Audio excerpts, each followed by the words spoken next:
lagi-lagi Vario 125.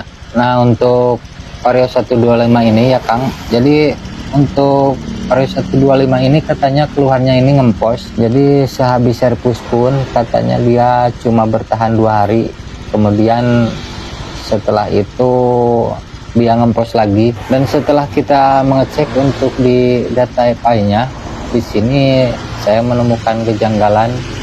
Nah, untuk data O2 sensornya ini Kang, jadi harusnya tidak seperti ini. Jadi untuk data O2 sensor ini bisa dibilang ini ngaco. Harusnya kan O2 sensor itu bekerja di 0,1 sampai 1 volt, tidak lebih dari 1 volt. Sekarang kita coba cek halaman 3. Di halaman 3 ini ada altitude terbaca di 1,1. Ini karena memang ECM-nya habis kita reset. Jadi ini masih data real, karena ketika kita mengacu pada nilai altitude di sini malah terbaca ECM menambah debit BBM, tapi kalau di angka 1,1 ECM masih bisa menghandle, dia tidak akan ngempos. Jadi yang menyebabkan ngemposnya itu karena nilai O2 sensor itu ngaco, jadi ECM lama-kelamaan akan mengurangi debit BBM. Lalu kita copot untuk soket O2 sensornya, kita kasih kabel seperti ini dan kita tempel ke ground. Ketika kita tempel ke ground, voltasenya ini harus 0,0 volt, sedangkan ini masih terbaca di 0,5, 0,4. Jadi ini ada yang tidak beres, kemungkinan di kabel atau di ECM tidak bekerja dengan maksimal. Lalu kita melakukan pembongkaran di bagian koper bodi depan, dan setelah kita bongkar kita mengecek untuk di bagian massa.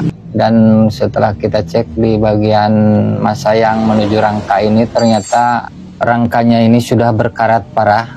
Ini bisa jadi salah satu penyebab ECM tidak bekerja dengan maksimal, sehingga laporan O2 sensor yang real itu tidak bisa diterima oleh ECM. Selanjutnya kita pindahin saja untuk kabel massanya, kita tempel ke dekat ECM, dan ini untuk soket massa ECM-nya juga kita bersihkan.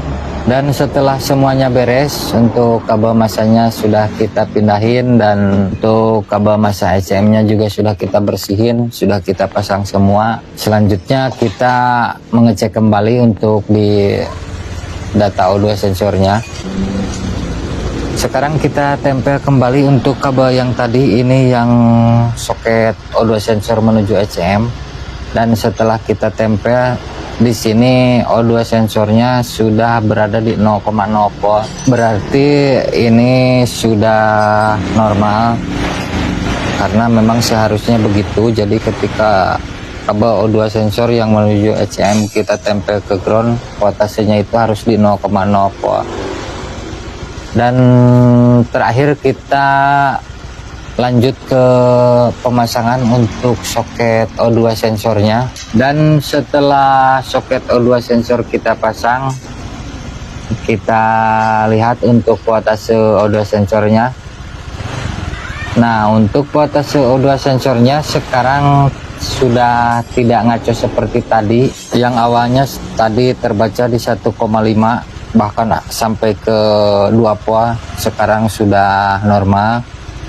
Dan untuk yang terakhir di sini kita akan benahi untuk nilai altitude-nya, karena ini terbaca ECM menambah debit BBM.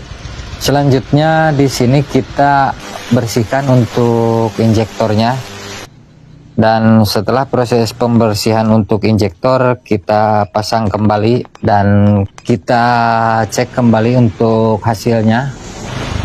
Kita cek di sini untuk di datanya. Nah, sekarang untuk bukaan injektor ada di 2,3, 2,4. Lalu kita mengecek di AFR-nya, dan untuk AFR-nya sekarang sudah stabil. Untuk nilai altitude-nya pun sudah mendekati target. Kalau datanya seperti ini sudah bisa dipastikan motornya ini pasti normal. Dan untuk masalah yang utamanya itu ada pada bagian O2 sensor yang ngaco. Dan sekalian kita tadi membersihkan injektor agar AFR-nya kembali normal dan nilai altitude-nya pun tercapai.